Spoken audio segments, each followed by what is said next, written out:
We're at the Spyderco booth, SHOT Show 2020. Love them knives here, and we're gonna have Michael Janich, of all people, give us an introduction to some of the 2020 models that they have here for us to look at, and I really appreciate your time today. Thanks for the opportunity, I appreciate it. Okay. So we've got a lot of stuff that has just been released in reveal number 4, which is a supplement to our 2020 catalog. First up, you see we have 3 knives here that all have the same handle color. So obviously they're part of a family. These are basically sprint runs that we'll be releasing throughout the year that are in CPM Rex 45. So one of the things that Spyderco has always done is that we've really focused on pushing the envelope as far as high performance steels. So Rex 45 basically is kind of the US equivalent of HAP 40, which is an old Spyderco favorite. And it's a very high alloy steel. So what you have a really sophisticated alloy matrix of cobalt, tungsten, and vanadium.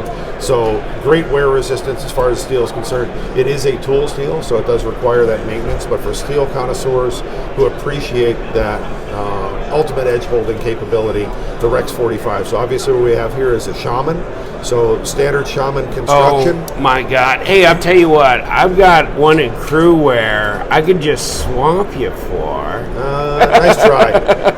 For the people who enjoy those high performance steels, this is going to be great. So if you like the Shaman design, we're also going to have this in a Manix 2. This is the Manix 2 with the G10 handles and skeletonized full liners.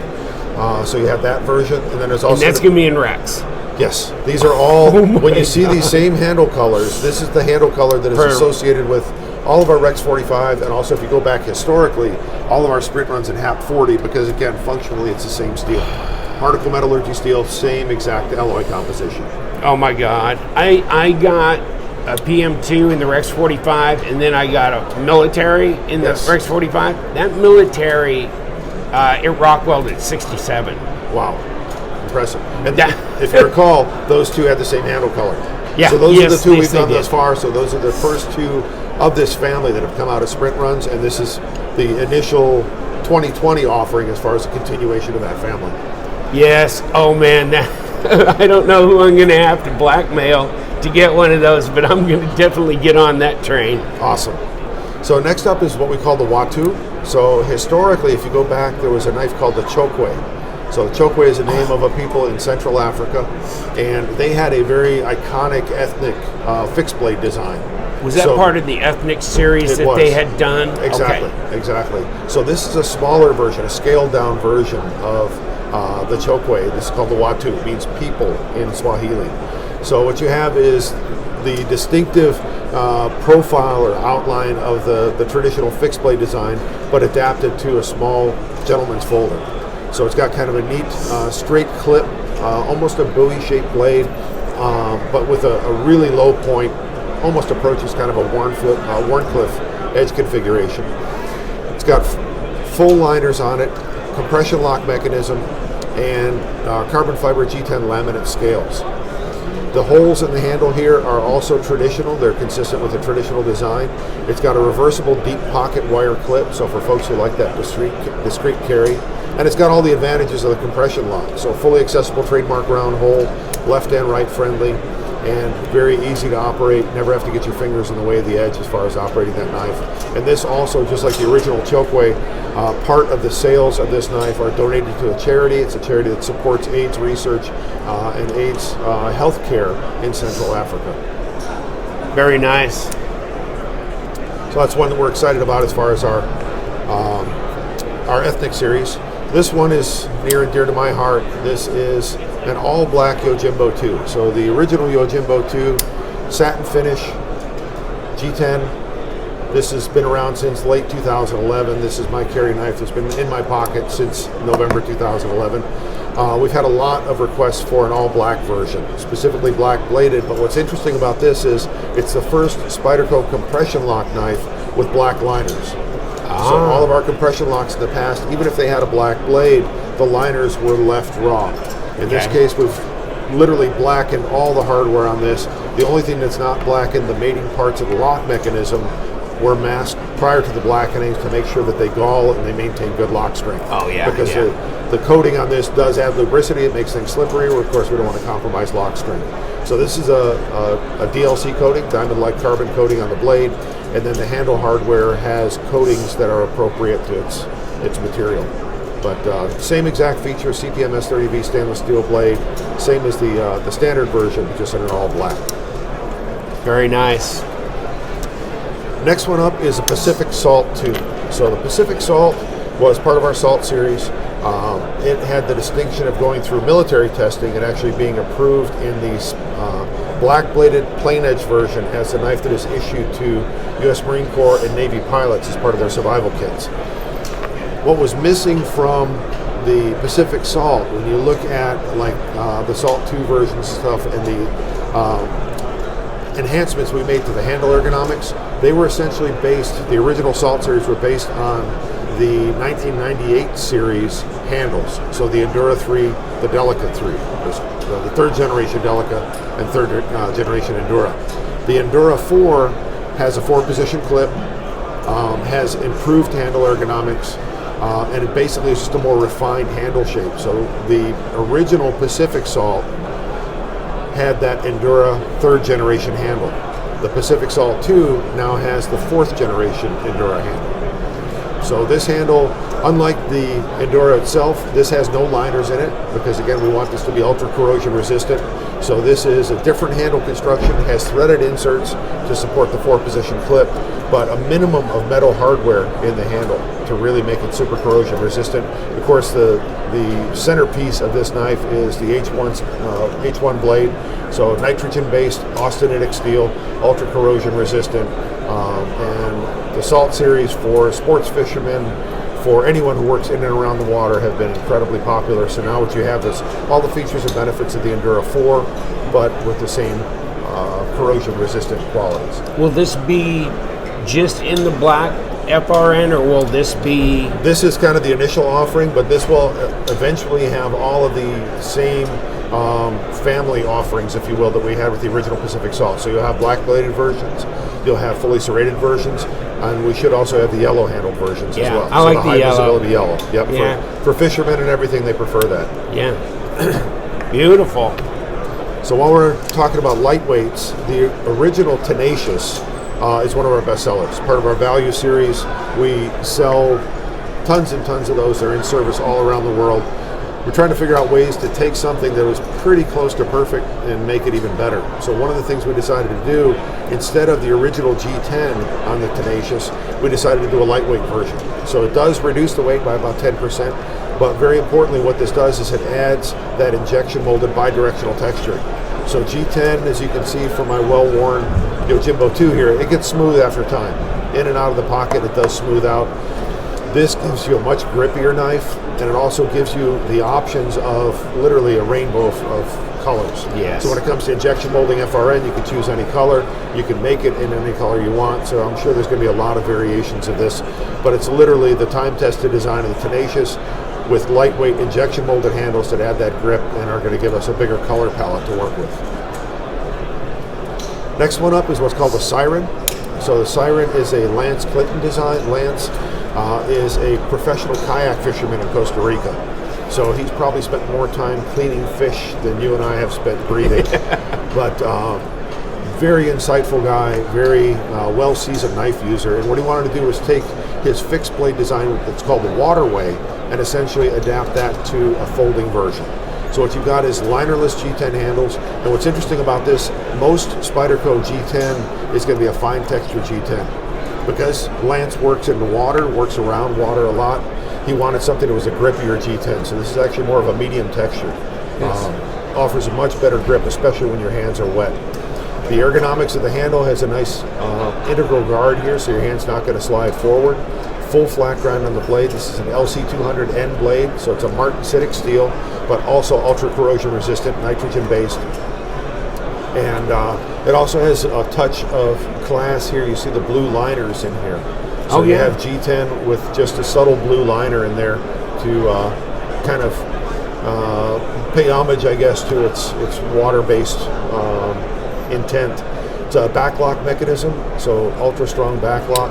Has a reversible deep pocket wire clip, so left or right side carry. So completely ambidextrous, fully accessible trademark round hole, so easy to open left or right-handed. Nice lines on it. Design really flows nicely. Yeah, and it's very comfortable ergonomically. Just fits the hand really nice and offers a really secure grip, especially if you're working around water. This is the latest addition to our Chaparral series. So the Chaparrals always have the same profile, always have the same blade type, CTS XHP steel, full flat grind, leaf shape profile. But what's different about the various versions of the Chaparral is the handle. So we showcase different handle materials, different handle treatments. In this case, this is called the Sun and Moon Chaparral. So what you get is literally a two-tone handle. So you have black G10 on one side, white G10 on the other. In the black G10 is a genuine pearl inlay, mother of pearl inlay. And then on the white side, there's a red G10 inlay. And you can see the fit and finish of the inlays is just flawless, completely perfect. And it's just a beautiful little gentleman's folder, everyday carry knife, where we've just kind of taken the aesthetics and made it where it's almost, the symbolism of this is very reminiscent of a yin-yang symbol. So when you think of kind of that duality and the symbolism of the yin-yang, that's kind of what it's designed to represent, and also showcase the manufacturing quality of our Taiwanese maker. What's the handle material like? It looks very shiny. It's a polished G10.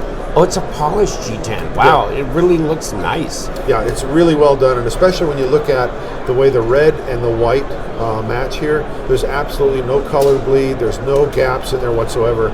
The workmanship and the precision of that fit is just flawless. It's something we're really proud of. Yeah. Okay, the next one up, this is a Michael Birch knife called the Bombshell, and this is going to be a flash batch. So for a moment ago, we were talking about the confusion between a sprint run, an exclusive, a flash batch. Yeah. So just so that all of your viewers understand, with a sprint run, what we're doing is we're taking an existing Spyderco knife, or perhaps a knife that has been discontinued that we want to resurrect, and we're doing it with a special combination of blade steel, handle color, handle material, where we create kind of a unique one-of-a-kind expression. That comes directly from Spyderco and it's sold through our normal channels. When you look at an exclusive, I'll just borrow your Crewwear micarta here. Yeah. An exclusive is something that we produce for a distributor or a dealer in a specific format. So what we do is we talk with them, figure out a specific combination of blade steel, handle color, handle material. Again, one-of-a-kind expression of a particular knife, but then that is sold exclusively through their channels. So we sell it to them and then they distribute it to the rest of the market. We don't sell it directly through Spyderco. With a flash batch, it's very similar to a sprint run, but it's a one-time only event. And it's something that we do with a design where it's a unique design. We do it one time and that's it. We stop. So in this case, it's a Michael Birch. It's an expression of his Bombshell custom knife. Titanium liners, liner lock mechanism. In this case, I believe, and I got to show my age here, make sure that I'm getting this right. There you go. This is, CPM 20 CV. Just wanted to make sure on the steel. Wow. So this is going to be just a single batch you're going to make. Correct. And that's it. One-time shot. Of the Bombshell. Yeah. So act now. Oh my God. Yeah. I am going to, here I am. What do I do? Well, you gotta watch. This one's gonna be hitting the street very soon. What you got is CPM 20 CV stainless, so very high chromium, very corrosion resistant. Who is this going to come through? Where do we contact? Flash batches are sold like sprint runs through Spyderco's normal channels. So all of our normal dealers and distributors will have access to this. Okay. So look for it where you normally buy your Spyderco knives. Okay. And it's going to it'll be broad based, so it'll go out to everybody, but it's just in limited numbers. And do you know the numbers you're going to produce? I don't know offhand. Okay. I'm not sure exactly how many on this one. I really like that. Yeah, I know that we're paying very close attention after the Crewwear micarta, because there were simply not enough of those to go around. No. A lot of people were concerned about that, so I know we're paying very close attention to the numbers, but honestly, I don't know what those are offhand. It's above my pay grade. Yeah, the Bombshell, especially with that blade steel, that design, that's really going to be popular. So what you have is a deep hollow grind here, very stout blade thickness, nice kind of, I guess what you call a drop point, but kind of a chubby drop point. So you still have great point utility, but you also have lots of belly. It's broad enough to where if you wanted to choke up and be able to work with the point, you could do that. So it's very utilitarian. very stout construction overall. And what you'll see is the G10 scales, olive drab G10, and they're nicely crowned, so you have a nice radius on there. That machining is just perfect. It's meticulous. We have faithfully included Michael Birch's clip design on here, so you have a nice wide clip set up for tip-up carry, right side only. G10 back spacer, but mostly an open back construction, which reduces weight and also makes it easy to clean. And it's just a really stout little knife, very, very durable, very high performance, and again, it's going to be something that is pretty special. So, oh wow! If you're looking for one, get out there and get on it quick, because they're not going to last long. Yeah, I have a feeling. I know how it goes. Okay, last one up. This is a Gail Bradley design. This is called a nightstick. So oh, wow. It appears to be a dagger. It's actually only sharpened on one side. So you see the trademark round hole on here. Of course, that's the Spyderco trademark. That also, in this case, identifies the unsharpened side. And the reason we did that is because legally there are a lot of places where something double-edged is restricted. We wanted to make sure this had the broadest possible market base that we could. But smooth G10 handles, kind of rivet style or grommet style tubular rivets here, which is kind of a Gail Bradley trademark. And it's going to have a bolter-on sheath. Unfortunately, I don't have a sample of the sheath to show here, but it'll have a G-clip, so it'll be suitable. We call it a boot knife, but we all know that boot knife is not limited to boot carry. Traditionally, that's where it originated, but this can also be carried inside the waistband, carried on the belt, however you want to do it. But Gail Bradley is very well known as a knife maker, a knife designer. This is kind of his take on a personal defense fixed blade. Is that polished G10? This is polished again? G10, yes. Oh yeah, that's beautiful. That's nice. It's got a yes. Yeah, it's very, very handsome knife. Impressive, yeah. Nice flat handles will conceal very nicely. Has a nice integral guard. You can see it's full tank construction all the way through. Still very lightweight, but very capable. So Spyderco has not done kind of a dedicated boot knife in quite some time. So we're interested to see how this one is received. Beautiful. I really like it. But that's kind of a rundown of most of what we've got going on as far as reveal number 4. Got a lot of exciting with stuff. Me. Yeah, make sure. I wasn't. Don't read into that, okay? But no, I appreciate the opportunity to be able to share this with your viewers. Thank you for taking the time. Yeah, thank you for your time. I really appreciate it. Some beautiful knives that'll be very, very popular. Thanks again.